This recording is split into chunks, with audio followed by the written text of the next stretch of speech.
Bismillahirrahmanirrahim. Demək, Taha surəsinin 59-cu ayəsində Rəbbimiz buyurur ki, fikir verin, Musa Peyğəmbər dedi ki, sizi bəlli bir vaxtda, yəni bayram günü, burada deyir, yevmül zinət və ən yuhşərən nəs, bayram günü insanlar yığılsın bir yerə.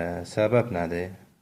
Niyə yığılır? İbn Kəsir bu ayənin təfsirində deyir ki, o bayram Novruz gündür. Yəni Novruz bayram gündür ki, bu günlər bizə iradə edirlər ki, həmin günü bayram keçirmək olmaz.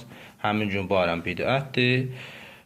Bəli, xurafatlar olsa keçirmək olmaz. Amma bayramın özü gözəl bayramdır. Çünki Allah Peyğəmbər, Allah Rəsulü Musa Peyğəmbər həmin günlər insanları bir yerə yığışmaq istəyir. Niyə yığışmaq istəyir?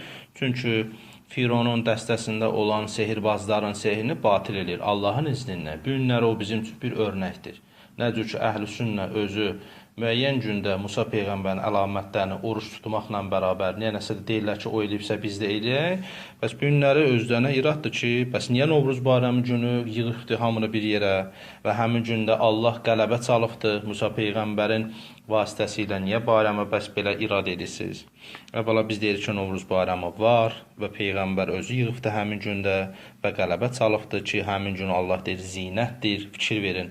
Əgər batil idisə, bidət idisə, niyə zinət deyirdi? Və Peyğəmbərimiz də sallallahu aleyhi və səlləm buna olan hədislərimiz var imamlardan, Əhl-i Beyt aleyhimussalamla ki, Novruz bayramı gözəl bayramdır, qəşəng bayramdır, Peyğəmbərlərin həmin gündə özünə məxsus özəlliyi olan bayramdır ki, xurafatları çıxmaq şərti ilə ki, xurafatları eləməyəcək. Allah Novruz bayramımızı mübarək eləsin. Allah eşidib fayda götürənlərdən qərar versin. Vəssalamu aleykum və rəhmətullahi və barakatuhu.